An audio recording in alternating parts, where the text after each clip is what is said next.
ముందు ఆ వ్యక్తిని క్రిటిసైజ్ చేసే ముందు ఇతని జర్నీ ఏంటి, ఇతను ఎందుకు ఈ సినిమా తీశాడు అని ఒక క్షణమన్నా మనం ఆలోచించాలి కదా. ఆ రకంగా ఆ మాట అనేసరికి నాకు నిజంగా చాలా ఫీల్ అయ్యాను. నేను అప్పటికి సినిమా చూడలేదు కాబట్టి ఏంటి లవ్ స్టోరీ అంటారని. తర్వాత ఆరాధిస్తే తెలిసింది ఈ బ్యాచే RRRలో రొమాన్స్ లేదని అన్నారంట. ఆ తర్వాత తెలిసింది నాకు. తర్వాత ఎవరు ఈ తాలూకు వ్యక్తి అంటే తర్వాత అని చెప్పారు. ఒక విషయం మనందరం మర్చిపోయామా లేదా మనలో కొందరు మర్చిపోయారా నాకు తెలియదు. మీకు గుర్తుంటే సంతోషం, గుర్తులేని వాళ్ళు గుర్తు చేస్తున్నాను అనుకోండి. నేనేదో గరికపాటి గారిలాగో చాగంట్లాగా ప్రవచనం మాత్రం ఇవ్వట్లా. వినండి, సినిమా ఇండస్ట్రీ అంటే ప్లీజ్ సైలెన్స్, ఒక్క మాట సైలెన్స్, మిగతాది కావాలన్నమాట. సినిమా ఇండస్ట్రీ అంటే సినీ నిర్మాతలు, సినీ దర్శకులు, సినీ నటులు, సినీ జర్నలిస్టులు కూడా మనం అందరం ఒక ఇండస్ట్రీ. మీరు మా మీద రాళ్ళు, మేము మీద రాళ్ళు వేసుకోవడానికి మీరు ఆ గట్టున మేము ఈ గట్టున లేవు. సినీ జర్నలిస్టులు అంటే part of industry. Please don't ever forget that. మీరందరూ మనం కలిస్తేనే ఇండస్ట్రీ. మీరు పబ్లిసిటీ చేయండి, నా సినిమాలు జనాల వరకు రీచ్ అవ్వలేదు కదా. మనం ఒకరి మీద ఒకరు రాళ్ళు వేసుకోవడం ఏంటి అంటే, ఈ థాట్ నాకు ఎందుకు వచ్చిందంటే, నేను సురేష్ కొండేటి మీద ఏదో కౌంటర్ వేసినందుకు నాకు ఒక 200 ఫోన్లు వచ్చినాయి. గబ్బర్ సింగ్ ఎన్ని ఫోన్లు వచ్చినాయి, ఆ రోజు అన్ని ఫోన్లు వచ్చినాయి. నేను రియలైజ్ అయ్యా, మళ్ళీ వీడియో చూసా, ఎందుకు ఇంతమంది ఫోన్ చేస్తాను వీడియో చూసా. నేనేం పెద్ద గొప్పగా మాట్లాడలా, మామూలుగా నా ఫ్లోలోనే మాట్లాడి అంతే. నేనేం నాకు సురేష్ కొండేటితో నేను ఆయన సురేష్ కొండేటి నేను కౌంటర్ వేస్తే దానికి అప్రిషియేషన్ ఏంటిది చూస్తే నాకు అర్థమైంది ఏంటంటే, నేను గొప్పగా మాట్లాడలా, అతను చాలా సందర్భాల్లో తప్పుగా మాట్లాడాడు. అతని తాలూకున్న కలిసి నా పట్ల అప్రిషియేషన్గా మారి అన్ని ఫోన్లు వచ్చాయని నాకు అర్థమైంది. నేను పడగొట్టే ప్యాచ్, పడిపోయే ప్యాచ్ కాదు పడడం. సో నా తర్వాత అనిపించింది, ఇతను ఎవరు 10 ఏళ్ళ షాక్. అప్పటి నుంచి నాతో ట్రావెల్ అవుతాడు సురేష్ కొండేటి. కరెక్ట్గా లైట్లు వెలిగి కెమెరాలు మైక్లు అనేసరికి మనం ఆ గట్టు ఈ గట్టు అని ఎందుకు అనుకుంటున్నాము? మనం ఒక ఇండస్ట్రీ కదా, సినీ జర్నలిస్టులు అందరూ మన ఇండస్ట్రీ కదా.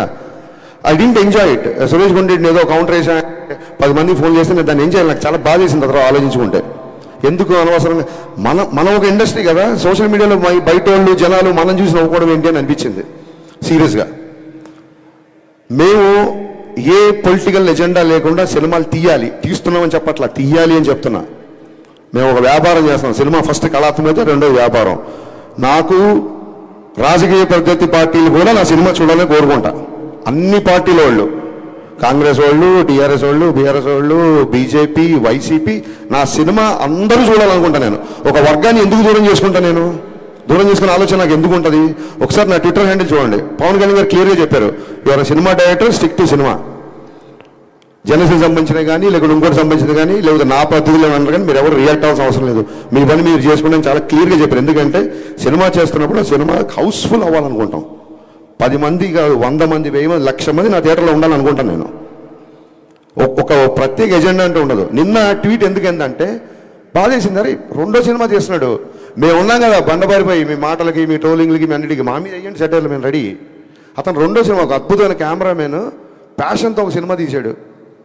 ఇలాంటి రేటింగ్లు, ఇలాంటి నెంబర్లు, ఇలాంటి కామెంట్స్ మీకు నచ్చలేదు వదిలేయండి. సంస్కృతంలో సామెత ఉంది, నప్రియాత్ సత్యం అప్రియం. అవతల వ్యక్తికి నచ్చని ఒక సత్యాన్ని కూడా చెప్పొద్దని ఒక సామెత ఉంది. మన ఇండస్ట్రీ కదా, మన వ్యక్తి కదా, వాడికి మీరు ఆకాశం మీద పెట్టకర్లా. ఏమైపోయిందంటే ఒక చిన్న లైన్ మిస్ అవుతున్నాం. క్రిటిసిజంకి, ట్రోలింగ్కి తేడా తెలియకుండా పోతుంది. విమర్శ వేరు, ఎద్దేవా ఎగతాళి వేరు. ఎవరో సోషల్ మీడియాలో ఫ్రస్ట్రేటెడ్ యూతో, ఫన్ కోసం చేసే యూతో ట్రోల్ చేస్తారంటే అర్థం ఉంది. మన రివ్యూలు కూడా, మన మనుషులు కూడా ట్రోలింగ్ స్థాయికి దిగజారిపోతున్నారు. అక్కడ బాధ చేస్తుంది. క్రిటిసిజంకి ఎవరు అనరే, ఇక్కడ హరీష్ శంకర్ ఈ సీన్ దగ్గర పట్టు తప్పాడు, ఇక్కడ డైరెక్షన్ బాగాలేదు, ఈ సీన్ సరిగ్గా రాయలేదు. అద్భుతమైన క్రిటిసిజం కదా, క్రిటిసిజం చేయండి. ఎత్తేవా ఉన్న ఎగతాళి స్థాయికి వెళ్ళిపోతుంది, అక్కడ బాధ చేస్తుంది. ఇవన్నీ జరిగిన తర్వాత ఏమంటారంటే, మళ్ళీ మైకి తీసుకున్నాడు, మళ్ళీ గట్టిగా మాట్లాడంటారు. ఖచ్చితంగా గట్టిగా మాడతాను. 4 ఏళ్ళు అయింది, సినిమా లేట్ అవుతుందని చెప్పి ప్రొడ్యూసర్ ఇంట్లో కూర్చొని తెల్లారుల వరకు మద్యం తాగాడు ఒక డైరెక్టర్. ఇతను పవన్ కళ్యాణ్తో బ్లాక్ బస్టర్ తీసి ఎంతకుముందు ఇంకెవరు? ఇది మళ్ళీ ఆడికి ధైర్యం ఉండదు, మొత్తం రాసిన ధైర్యం ఉండదు. ఒక షాడో పెట్టి పెడతాడు, దమ్ముంటే నా ఫోటో వేసి హరీష్ శంకర్ తెల్లారులు తాగాడని రాయి, దాని తర్వాత నేను కౌంటర్ వేస్తా. నువ్వు నాకు ఏమైనా ఐస్ వేసావా? నాకు పెగ్గు కలిపావా? ఎరా పెగ్గు పట్టరా అంటే నువ్వు పెగ్గు తీసుకొచ్చావా? ఏంట్రా నీ సోర్సు? పోనీ ధైర్యంగా ఫోటో వేసి రాయడు ఒక చిన్న షాడో. హౌ లాంగ్ అండి? How long we should take all this nonsense? How long we should take all this nonsense I'm asking. ఇప్పుడు ఏమంటారు, ఇంకా మళ్ళీ మొదలు, రేపొద్దు నీ సినిమా కూడా వస్తుంది కదా, నీది కూడా చేస్తావు కదా. మాటకు ముందు ఆ గ్యాప్ వచ్చింది. నేను ఇప్పుడు 2 సినిమాలు షూటింగ్ చేస్తున్నా, ఉస్తాద్ భగత్ సింగ్, మిస్టర్ బచ్చన్. అతి త్వరలో ఇంకో 2 పెద్ద హీరోలతో అనౌన్స్మెంట్ రాబోతున్నాయి, సినిమాలు చేయబోతున్నా. ఇది ఏంటి ప్రోగ్రెస్ రిపోర్టా? మా నాన్నలాగా మీరు నా స్కూల్లో ఏమైనా ఫీజు కట్టారా? నేను ఏం చేస్తాను మీకు చూపించుకోవడానికి? 4 సంవత్సరాలు కుదరకపోతే నా 5 ఏళ్ళు కుదరదు. ఏంటి మీ ప్రాబ్లం ఏంటి? మీ ఇంటికి వచ్చి ఏమైనా అడుగుతున్నానా? నా రెంట్ కట్టండి అన్నా, నన్ను ఇంకోటి చేయండి అను. సినిమా లేట్ ఉందని ఫ్రస్ట్రేషన్తో ఇదా నాకు తర్వాత అనిపించింది. ఎక్కడో చదివా, హరీష్ శంకర్ తాగిన మద్యం గురించి మాట్లాడడం కాదు. మన మన మన మన వాడు ఎలా ఉంటారంటే, శ్రీశ్రీ రాసిన పద్యం కంటే కూడా శ్రీశ్రీ తాగిన మద్యమే ఎక్కువ ప్రాచుర్యం పొందిందని చెప్పాడు ఒక కవి. విపరీతమైన పర్సనల్ అటాక్. మేమేమన్నా గాంధీ మాత్రం చెప్పామో మీకు? విపరీతం అయిపోయింది. నాకు కార్తీక్ పరీక్షల్లో నేను ఆ విషయంలో చాలా ఫీల్ అయ్యా. రేపు మన సినిమాలు వస్తున్నాయి, రేపు పొద్దున ఖచ్చితంగా పీపుల్ మీడియా ఫ్యాక్టరీ విశ్వప్రసాద్ చాలా ఓపెన్గా చెప్పారు 100 సినిమాలు చేస్తానని. మేము అన్ని సినిమాలు చేస్తామో తెలియదు, ఎందుకంటే మీకు చూస్తున్నారు కదా 3-2 ఏళ్ళు పడుతుంది మరొక సినిమాకి. సో అన్ని సినిమాలు తీయొచ్చు, తీయకపోవచ్చు. ఒకసారి మా గ్రూప్లో, మా డైరెక్టర్ గ్రూప్లో రాఘవేంద్ర గారు ఏదో సినిమాకి 27 years 100 films 150 అనేది పెట్టారు. మేము అందరం కంగ్రాట్ చేసాం.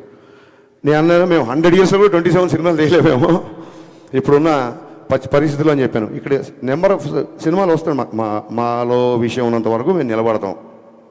ఆయన 100 సినిమాలు చేయడానికి వచ్చిన ప్రొడ్యూసరు. ఆయన 100 సినిమాలు తీద్దాం అనుకున్నప్పుడు ఎన్ని లక్షల మందికి వస్తుందో, ఒక దాన్ని ఏమంటారు, ఒక ఉపాధి వస్తుందో ఒకసారి ఆలోచించండి.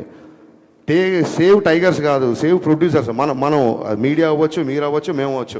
మేము కంపల్సరీ కాపాడదు. 100 సినిమాలు తీసేవాడిని 50 తర్వాత పంపించేశారనుకోండి, మనకే 50 సినిమాలు రెవెన్యూ పోయినట్టు. రేపు మీ సినిమాలు వస్తున్నాయి, రాస్తారు, అది ఇది అంటారేమో. పర్టికులర్గా మళ్ళీ గుమ్మడికి వెళ్దాం కంటే అందరు భుజాలు అనుకోకండి. పర్టికులర్గా సదరు వెబ్సైట్కి చెప్తున్నా, మీరు ఏమన్నా రాసుకోండి. ఎందుకంటే ఈ ట్రోలింగ్లు మీకు కొత్తనేమో. సినిమా పుట్టాక వెబ్సైట్లు పుట్టాక సినిమాలు పుట్టాకే వెబ్సైట్లు పుట్టాయి. మేము ఇంట్లో నుంచి బయలుదేరి వచ్చే ముందు డైరెక్షన్ చేద్దాం అన్నప్పుడు ఫస్ట్ ట్రోలింగ్ స్టార్ట్ చేసింది మా అమ్మ, మా నాన్న. వీడి మొహానికి వీడు పెద్ద డైరెక్టరు అని. ఆ తర్వాత మా బంధువులు, మా ఫ్రెండ్స్, మా నేబర్స్, హరీష్ గారు పెద్ద స్పీల్బర్గ్ అంటారా, సినిమాలకు వెళ్తానంటారా, ఈడో పెద్ద మండరత్నం అంటారా అని చెప్పి అందరూ అన్నారు. ఈ ట్రోలింగ్లు మాకేం కొత్త కాదు. ఇప్పుడు మీరు చేసే ట్రోలింగ్ అసలు అప్పుడు ఏమీ లేనప్పుడే ట్రోలింగ్ చేస్తున్నారు. ఈ ట్రోలింగ్లు అన్నీ మాకు ఎప్పుడూ అయిపోయినాయి. ఎందుకు ఫర్దర్గా కూడా మేము తీసుకుంటామంటే, నేనే కాదు, హీరో అవ్వచ్చు, హీరోయిన్ అవ్వచ్చు, అసిస్టెంట్ డైరెక్టర్ అవ్వచ్చు, మ్యూజిక్ డైరెక్టర్ అవ్వచ్చు, అన్నిటికీ తెగించే ఇక్కడికి వచ్చాము. Just I want make it remind. మీ అందరూ గుర్తుపెట్టుకోండి, అన్నిటికీ తెగించి, ఎన్నో సౌఖ్యాలు సుఖాలను త్యజించి ఇక్కడికి వచ్చి నిలబడ్డాం. రేపొద్దున మళ్ళీ అటాక్ స్టార్ట్. నేను మళ్ళీ చెప్తున్నా, సినిమా ఇండస్ట్రీ అంటే సినీ జనరేషన్ అందరూ అని చెప్పి నేను స్పీచ్ స్టార్ట్ చేశాను. లేదు రేపొద్దున ఇలాగే పగబడతాం, ఇలాగే ఆర్టికల్ రాస్తాం అనుకుంటే, మీరు అభిమానించే వ్యక్తే ఒక జెస్చర్ చెప్పాడు. ఆ జెస్చర్ మీకు గుర్తు చేస్తున్నా, రాసుకోండి. Thank you. పదాలు తెలియని పెదవులకు అమృత వాక్యం అమ్మ. సంతానలేమి సమస్యతో బాధపడుతున్న ప్రతి స్త్రీమూర్తి బాధను మేము అర్థం చేసుకోగలం. 49 వరల్డ్ బెస్ట్ ఎంబ్రియాలజీ ల్యాబ్ మరియు జిల్ట్రిక్స్ అలారం సిస్టాన్ని మొట్టమొదటిసారిగా ఏపీ మరియు తెలంగాణలో ఈ నెల 9న ప్రముఖ సినీ నటి స్నేహ, స్పెయిన్ దేశానికి చెందిన international senior embryologist Javier Herrera గారు ప్రారంభించారు. ఈ శుభతరుణంలో రక్త పరీక్షలు, AMH test, RBS, semen analysis, ultrasound scan, follicle scan ఈ నెల 31 వరకు ఉచితంగా అందిస్తుంది. 49 అంటే సంతానం, 49 అంటే సంతోషం.